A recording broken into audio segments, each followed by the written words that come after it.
మిరప తోటలో ఉన్నాము. మనతో పాటు ఫార్మర్ కూడా ఉన్నారు. నమస్తే అండి. పేరు వెంకన్న గారు. ఏ ఊరు ఇది? బిక్కుమల్ల. ఏ మండలం, ఏ డిస్టిక్ ఇది? ఇది మనది సూర్యాపేట డిస్టిక్ నూతనకల్ మండలం. ఎన్ని ఎకరాలు సార్ మీరు మిరప సాగు చేసేది? ఇప్పుడు నేనైతే ప్రస్తుతం ఎకరం చేస్తున్నారు. ఓకే, తోట చాలా నీట్గా ఉంది, ఫ్లవరింగ్ బాగుంది, గ్రోతింగ్ మంచిగా ఉంది. మనకు ఈ జనవరి నెల ఎండింగ్ లో ఉన్నాము, అయినా కానీ చిగురు మంచిగా ఉంది, ఎటువంటి ప్రాబ్లం లేదు, నల్లి సమస్య, తామర పురుగు లేదు. ఓకే, ఇప్పుడు మీరు ఇంతకుముందు ఎటువంటి మందులు కొట్టారు ఈ విధంగా ఇంత నీట్గా రావడానికి? ఇది మొత్తం కొమ్మకులు వచ్చిపోయింది, మొత్తం ఎర్రగా అయిపోయింది. అసలు వదిలిపెడదాం అనుకున్నా, నేను వదిలిపెడదాం అనుకున్నారు. అనుకున్న తర్వాత ఫస్ట్ లో నేను రోగోర్ జంపు కొట్టినా, అన్ని చాలా కొట్టినా గానీ అసలు గింత ఇగురు రావట్లేదు, గ్రోతింగ్ లేకపోయేసరికి నాకు ఒక ఫ్రెండ్ కలిసి చెప్పిండు, ఒకసారి గాంధీవం ఒక్కసారి కొట్టి చూడు, ఒక్కసారి అయితే కొట్టి చూడు, దాని రిజల్ట్ నీకు ఎట్లుంటుంది అని చెప్పిండు.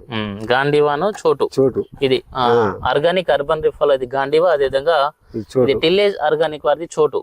ఈ రెండు కాంబినేషన్ కొట్టారు. ఈ రెండు కాంబినేషన్ కొట్టినాక వారం రోజుల తర్వాత పోయినా. నేను ఇన్ని డబ్బులు వేస్ట్ గా ఖర్చు పెట్టినా గానీ నాకు ఈ మందు మాత్రం నెంబర్ వన్ అనిపించింది. ఇంత ముందు చాలా రకాలు కొట్టిన, అసలు వదిలిపెడదాం అనుకున్న తోటని. ఇది కొట్టిన తర్వాత అక్కడ సాల నుంచి చూస్తే అక్కడ సాలు కనపడేది, అలా కూడా కొంత వేర్పుడు వ్యవస్థ కొంత వచ్చింది. అయినా కూడా సరే అట్లా కూడా వదిలిపెడదాం అనుకున్నా. సరే అని దీన్ని తీసుకొచ్చి కొట్టిన తర్వాత కొద్దిగా ఫ్లవరింగ్ వచ్చింది, గ్రోతింగ్ ఉన్న తర్వాత దీన్ని వదిలిపెట్టొద్దని ఇంకా మొన్న మాత్రం కొట్టిన తర్వాత తోట వదిలిపెట్టబుద్ధి కాలేదు. ఇది కొట్టినప్పుడు తోట ఎట్లుండే అసలు? అదే గింత ఉండే, కొద్దిగా ఉండే, అసలు గ్రోత్ ఏం లేదు, అసలు ఈ పంగర్ నల్లి బాగుండేనా? నల్లి ఫుల్ ఉండే, అసలు అసలు ఇట్లా ఇది కొట్టిన తర్వాత ఎట్లా అనిపించింది? ఇది కొట్టినాకనే కదా ఇంత ఫ్లవరింగ్ వచ్చింది, ఇట్లా లేసింది కూడా తోట. దీని వల్లనే తోట లేసింది, గ్రోతింగ్ వచ్చింది, ఫ్లవరింగ్ వచ్చింది. నల్లి కంట్రోల్ అయిందా? నల్లి కంట్రోల్ అయింది. కానీ ఈ విధంగా వేరే మందులు పనిచేసినాయండి నాకు అసలు ఏ మందు కూడా ఇంత మంచిగా చేయలేదు కూడా. ఇది ఎట్లా పని చేసింది? ఇది సూపర్ చేసింది, బాగుంది. నేను చెప్తాను, ఇది నేను చాలా ఒక రైతులకు ఒక 100 మందికి చెప్పొచ్చు.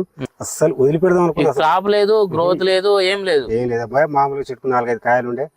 ఫస్ట్ లో బాగానే వచ్చింది, ఎప్పుడైతే కొమ్మకులు వచ్చిందో మొత్తం అడుగు పట్టిపోయింది. వదిలేద్దాం అనుకున్నది ఏమన్నా కానీ ఒకసారి పార్నాలు వెళ్ళిన 2 బస్తాలు అడుగు మంది. మీకు ఎవరు చెప్పారు ఒక్కసారి ఇది కొట్టమని? కానీ మీకు వదిలేసినాయి కదా. నా ఫ్రెండే ఒకడు. ఫ్రెండేనా? చెప్పిన తర్వాత నేను కొట్టిన తర్వాత మామూలు కూడా వచ్చిండు, మా అన్న కొడుకు చూసిండు. అబ్బా ఏమొచ్చింది తోట అంటే ఇది చూసిండు, ఇది కొట్టినా బాగుంది అన్న తర్వాత మళ్ళీ ఇది కాపు ఇప్పుడు సెట్ అవుతుంది, మొత్తం సూదులు దిగిన దిగుతాను పిండి. దీని వల్ల మాత్రం చాలా ఏ రైతు కొట్టినా కూడా నష్టపోయేది లేదు.